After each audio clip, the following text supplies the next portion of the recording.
What's up, everybody? This is Eric with Deranged Survival, and today I'm joined by little Zach, and I'm going to be teaching little Zach how to start a fire with a Ferro rod. How's it going, guys? This is Eric, and I'm here with little Zach today. And today I'm going to teach little Zach how to use the Ferro rod. Windham WoodCraft actually created a challenge to basically use the Ferro rod with different techniques and then teach someone else to do that as well. So that's what I'm out here doing today, so stay tuned. Alright, so there's 3 different techniques that he used in his video. The first technique is the push technique. Basically, you hold the ferro rod still and you push the striker forward and you create sparks. The next technique is the pull technique. You hold the striker and you pull back on the ferro rod.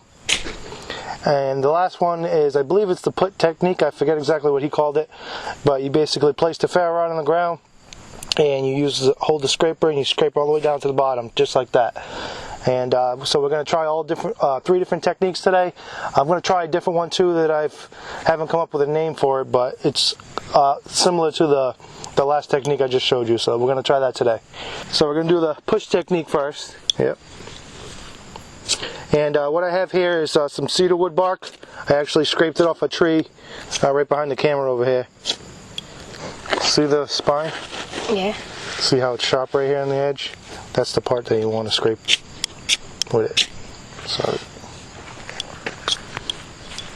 yep. Tilt it a little bit more, like at the angle. Yeah, like that. There you go. So the push technique that he's doing right now is mainly for flash tinder, basically really dry material. Cotton balls work fairly well. It's basically for tinder that's going to light up with just the slightest spark. And it's kind of difficult to do that with natural tinder, as you can see here. Alright, so let me fluff this up a little bit more. Alright, so try the pull where you hold the ferro rod. Hold the striker and pull back on the rod, yep. Now this one works pretty well if you try to, it's good so you can basically aim the sparks in the direction you want them to be. When you hold the striker, face the striker towards the tinder that you're using and then pull back on the ferro rod. Try to get a little bit closer in there. There you go. Oh, it's smoking a little bit.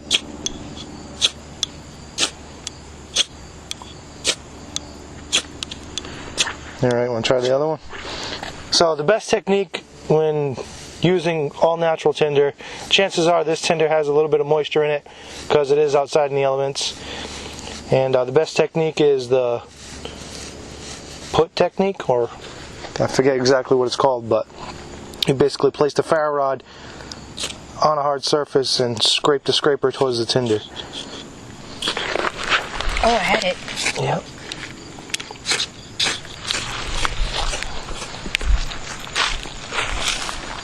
There it goes. Yay! I'll try it again. Just fluff it up a bit. Kind of break it up into little pieces like.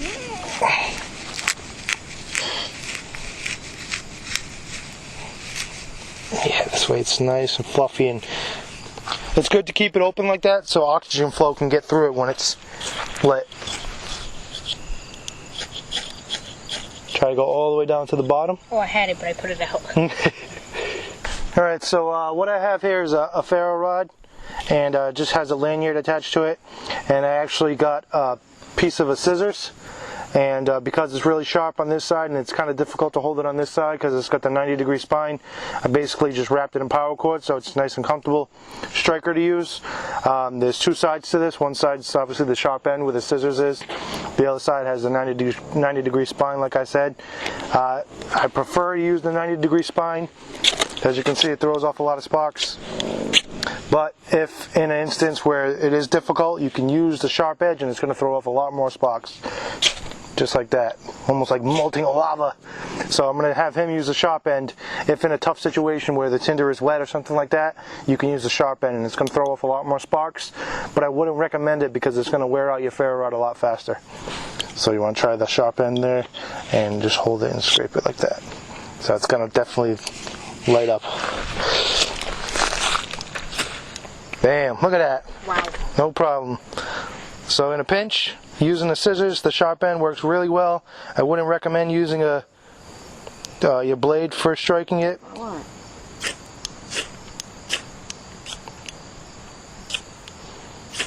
But it definitely works. Try to pull it down at the bottom, stick it down in there, and do it this way. Oh, there you go.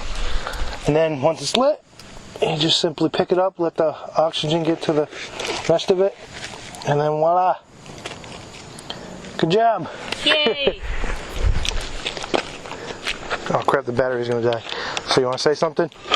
I did it! Can I pee on it now?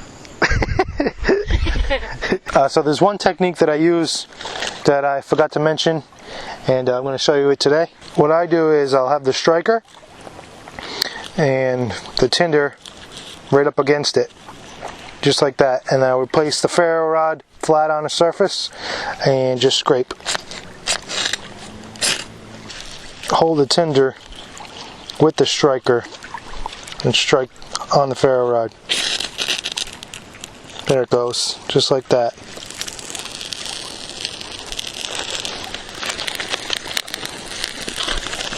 And watch it sizzle.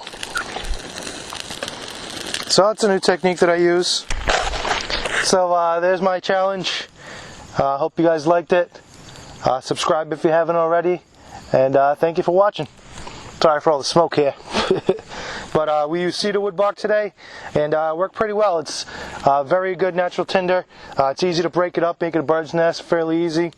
And as you see, it worked pretty well. And let's see. So a cheap way to make a striker, just use scissors. And you can get these at the dollar store and just break it off and wrap it with some power cord, and you got a nice striker. You can use the 90-degree spine. You can even use this as a knife for, you know, whatever purpose you need to use a knife for. So that's my challenge. Hope you liked it, and I'll see you on the next one, guys. I step on it? Yeah.